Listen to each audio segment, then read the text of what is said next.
Hello again. Cathar Love 39.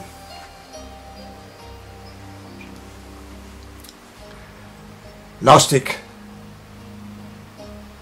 knowledge is power. Knowledge is power. That's how the saying goes. Maybe. But when we think about knowledge or talk about knowledge, for many of us, our knowledge comes from our parents, our school, our religious teacher, possibly university, books. But this is more information.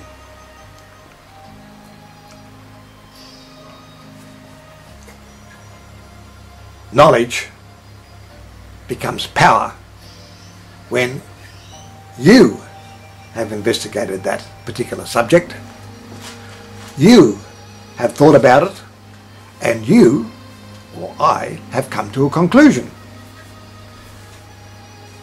This personal knowledge that you have derived, this is the real knowledge of power. But I said Gnostic knowledge is power. Well, I think everybody, ideally, should think about things. Actually, Solzhenitsyn, he was the Russian scientist who was imprisoned, and he managed to get out of Russia and arrived in the United States of America, where he wrote books and gave lectures. But one of the things that he said, which struck me, he said, we in the West,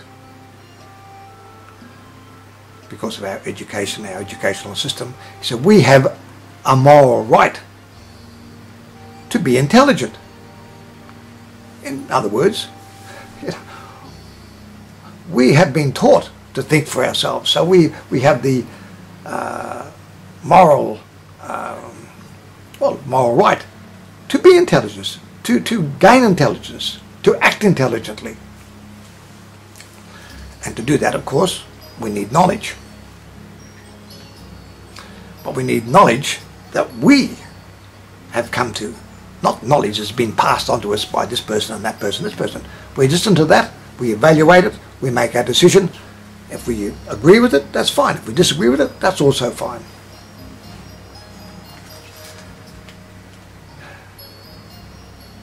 It can be disconcerting. It can also be dangerous. That American philosopher, Ralph Waldo Emerson, who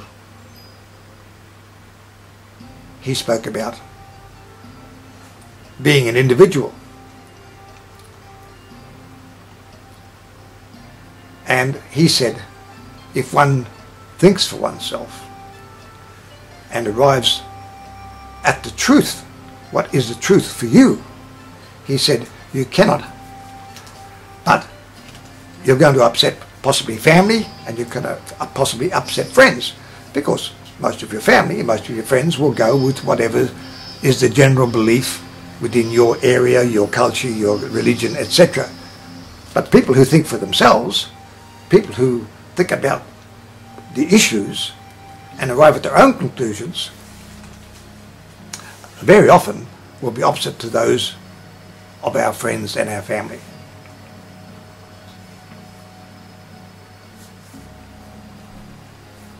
Gnostic knowledge is power.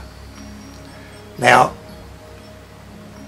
I think it would be ideal if we all went through we all thought for ourselves and arrived at a conclusion, an intelligent conclusion, which is best for us, for ourselves, for our country, or whatever we're involved with, our family. And people should be like that. But the thing about Gnostic knowledge is that the Gnostic has no choice. Because thinking for yourself, taking responsibility for yourself, your soul, everything, your health, your personal health, this is your responsibility. Your physical and your spiritual well-being is your responsibility. They say that the body is the temple of the soul. Well, I tell you what, there's some very large temples wandering about at the moment. Now, this is not, I'm not putting anyone down because they're too thin or they're overweight.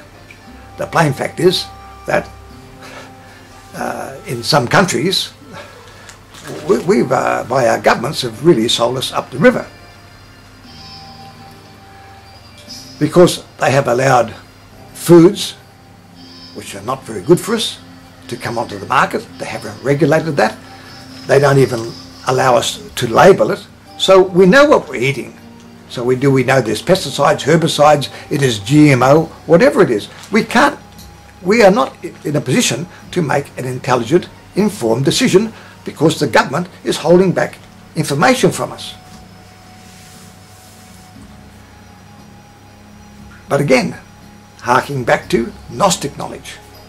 Now, I think it's in each person's own interest to really think and evaluate what is best for themselves and their family. But the Gnostic has no choice, because part of the Gnostic system, or the basics, or their basic, there's not many beliefs that we need to have, but there are a number, and one is that there, rather than a personal God, there was an entity that is beyond our knowing, our human comprehension, but it was always there.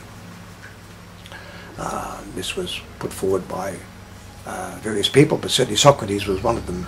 Was one of the first to actually speak about it publicly, taken on by Plato. On the other side of the road, you had Lao Tzu in China, who said there is an unknown entity beyond our knowing.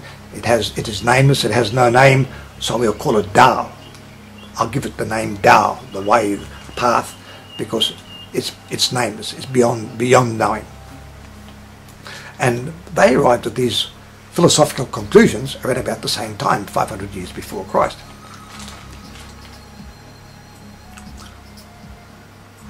So we have a source.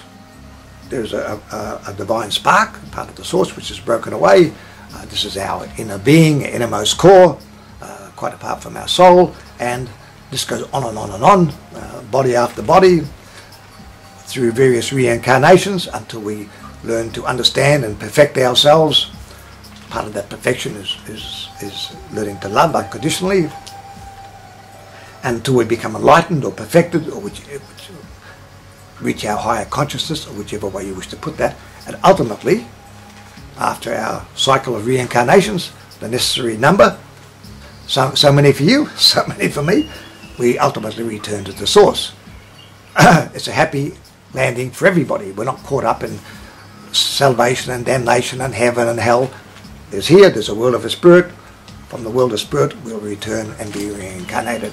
It's a great process. It's also fair. You'll have good lives, you'll have rotten lives.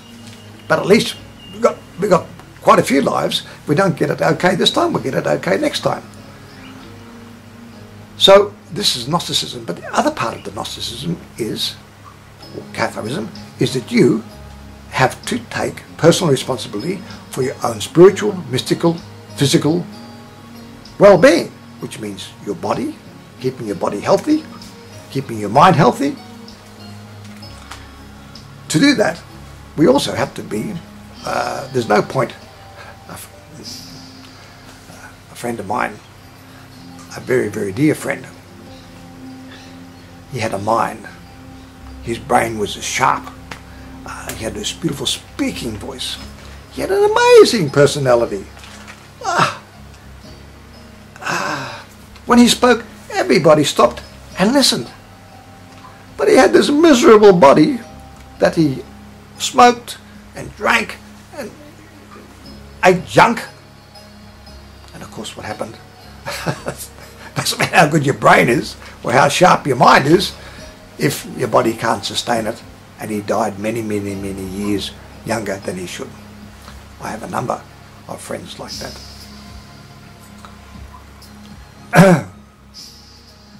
So, really, what's the point of having all that learning and all that intelligence if at the end we lose our minds, possibly through Alzheimer's?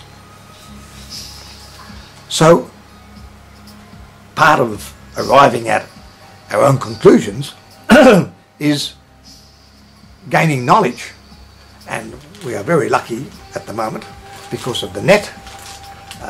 We are able to hear a whole range of opinions. We can gain the truth of what's really going on at the time, at this present time. We can look back somewhat at our past, and a lot of that information is not good. It's certainly not good news. I heard, or I read, that the average American weighs something like 176 pounds, but each year he consumes in the States 183 pounds of GMO foods, which includes drinks, foods that in one way or another have either GMO based or have GMO products within it.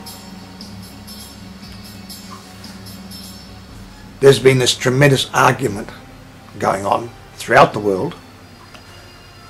Various vested interests, usually the large chemical companies, many large food producing groups which use genetically modified foods.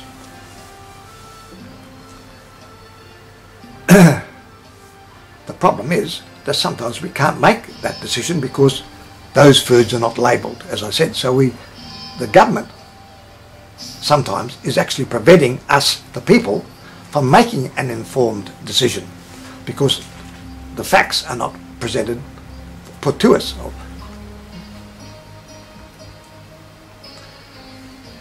But it all came to a head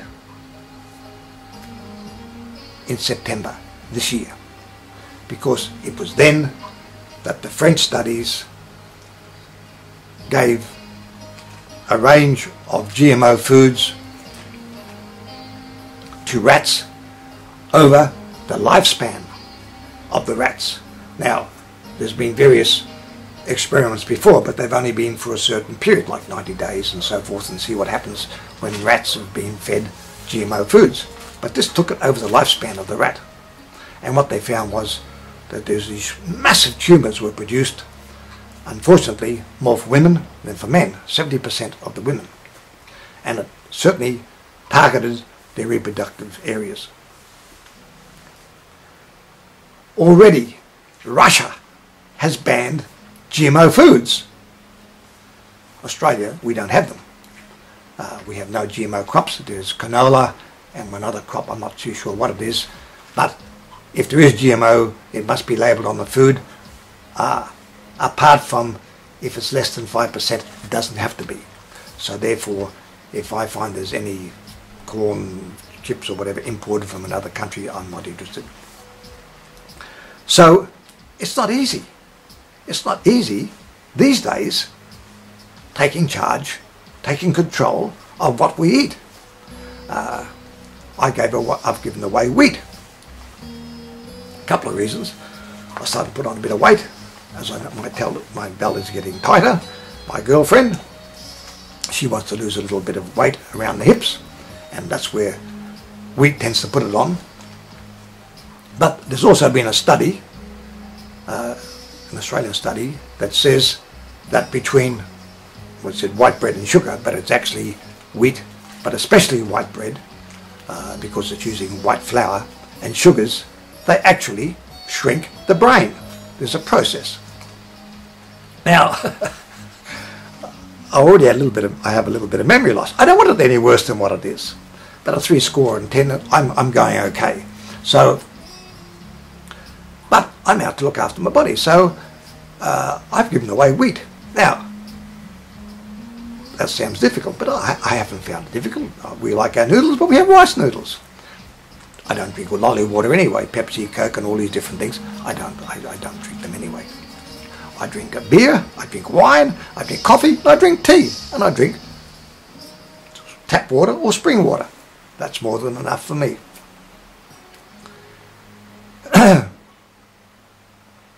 So I'm saying,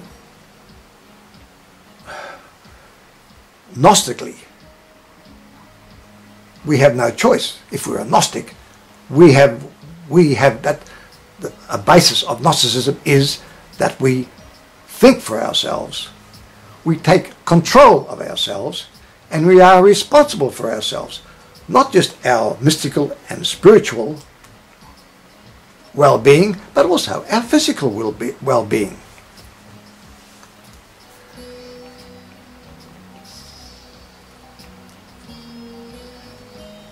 The world is changing. And one of the wonderful things about the world, and this applies also to the Middle East, that people are breaking free. But there's still this battle going on, and it doesn't matter what country it is.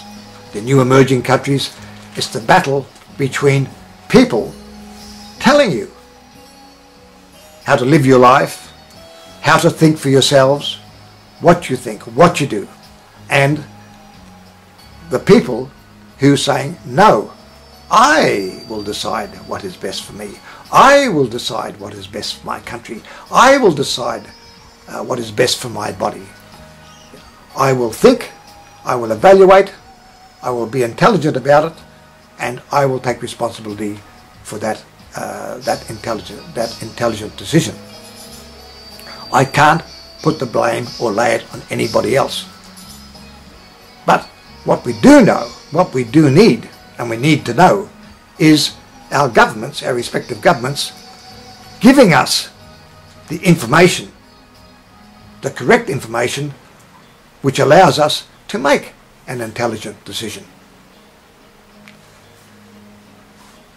Power to the people. And on that note, I will talk to you at another time.